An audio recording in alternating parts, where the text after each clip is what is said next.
Cheryl, come here for a second. What? Look at this. What's going on? Yeah, what's going on? What is going on?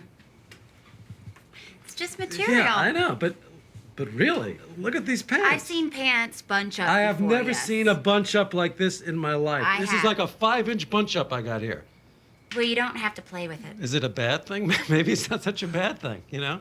Oh, because you want people to think that you constantly have an erection. Is it a bad thing for men to walk around like that? Yeah, Huh? it is. I got a tent. It's a big one. Hello, welcome to this What Do You Want to Watch Emmy special pilot review of the Outstanding Comedy Series nominee, Curb Your Enthusiasm.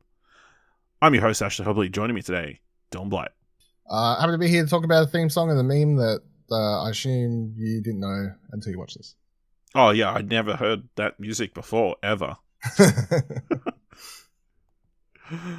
Shocked. So first time for that, yes. So please be aware we'll be freely discussing anything and everything about the plot, themes, and ending of this episode. So if you haven't watched it, come back later. It's currently streaming here in Australia on Binge or playing on Foxtel, I guess. With that said, let's jump to our discussion of Curb Your Enthusiasm, Episode 1, The Pants Tent. First aired October 15th, year 2000 on HBO. Created by Larry David. Directed by Robert B. Weide. Written by Larry David, starring Larry David, Jeff Garlin, Cheryl Hines, Susie Essman. An innocent bunch-up in Larry's trousers causes a misunderstanding with Cheryl's friend Nancy at the movies. He also manages to offend his friend Richard Lewis's new girlfriend. Dylan, I'm assuming you're a Curb fan? I'm a Curb fan. Yeah? I've not watched as much as I would like, but I catch random episodes sometimes, and I've watched the first couple seasons in their entirety. But yeah, I think this is I've watched this pilot probably a couple times already prior to this, so it was one that I was like, do I need to watch this? And I was like, yeah, no, I'll do it. I know we're doing a podcast. I'll refresh my memory. But yeah, I think this is a very good pilot episode as far as... It's weird because they did a movie prior to this, but then... Yeah, he did a comedy special, which kind of... Yeah, was a which is like precursor, the start of this. But yeah, as a pilot, I think this is very, very good. I think the amount of stories and jokes that are intertwined in this half hour and the way everything sort of links and connects to one another is very smart.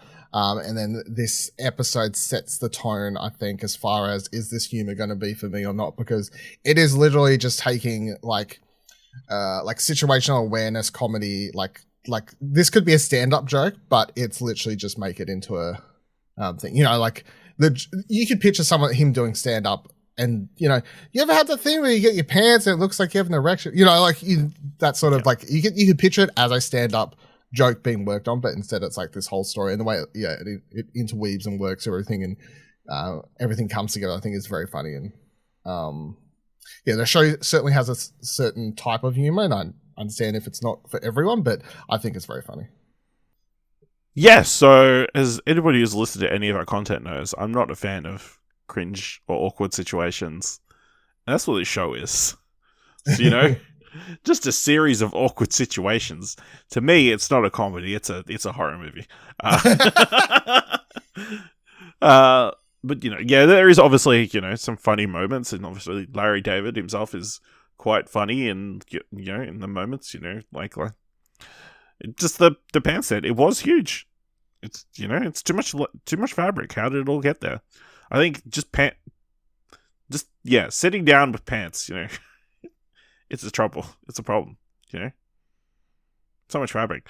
The kind of connectedness of everything, how it all kind of comes together for that final moment of, like, you know, him telling this lie about Kathy Griffin, you know, and then Kathy Griffin showing up there at the end of the episode. Well worked and everything throughout the episode. You made me watch at least two, so I also watched the second one, which features Ted Danson and Mary Steenburgen, who are both look obviously 20 years younger. So funny that. You know, and again, lots of awkward situations. Like, you know, him losing his shoes at the bowling alley.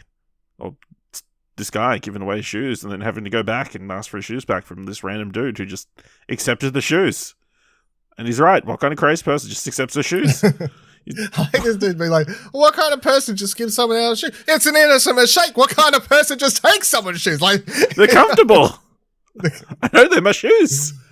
I think the best thing in that second episode though is the shoe salesperson on the street going off his face. It was like, Man, that was crazy. Imagine working for Shoe Commission. I work for commission, sir. Yeah, so I can understand why it's such a well, it is crazy that it's lasted 20 something years. Like probably helped by the fact that, he's doing it rather irregularly.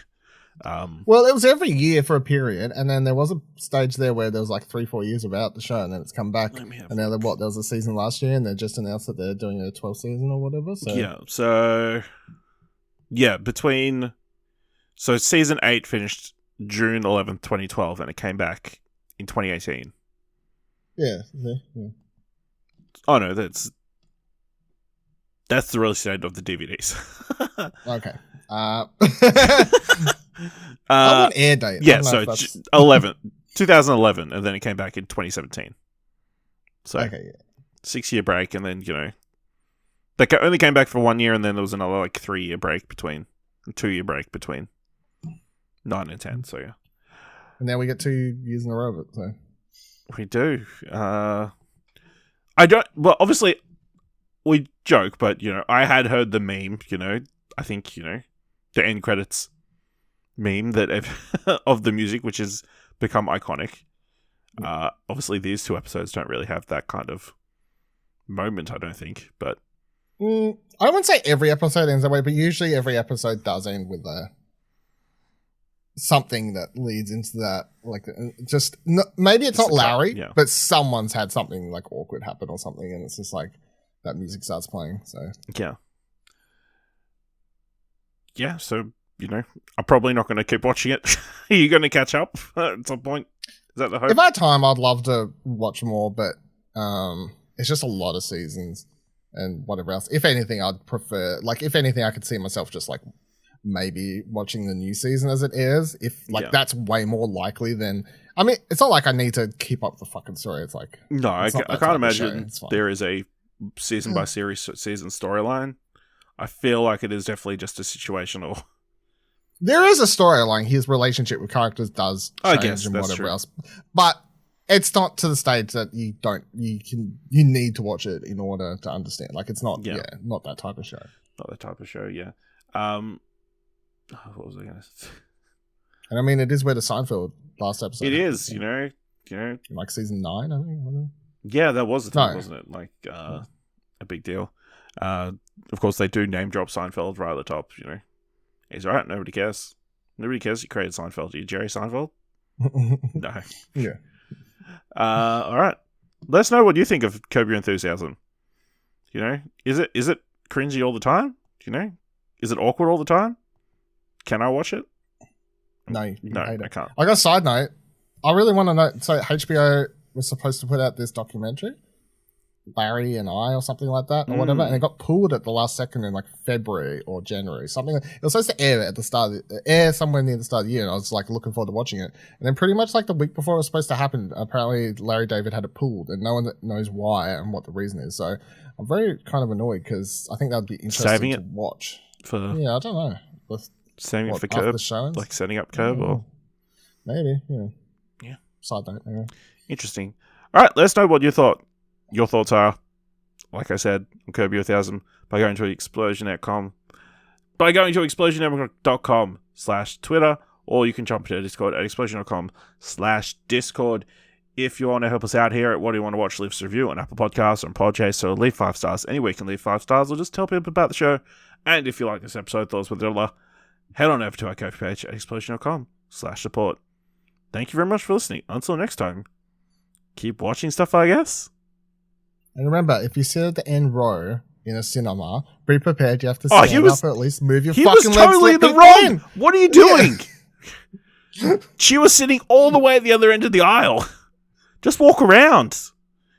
Don't take the most direct path. She should pull her legs in. I mean, if someone's trying to walk past you, you should pull your legs in. He said, "Excuse me." She wouldn't move.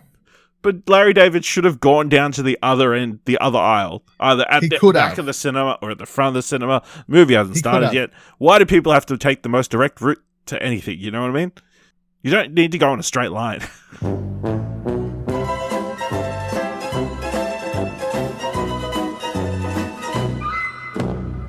You don't need to go in a straight line.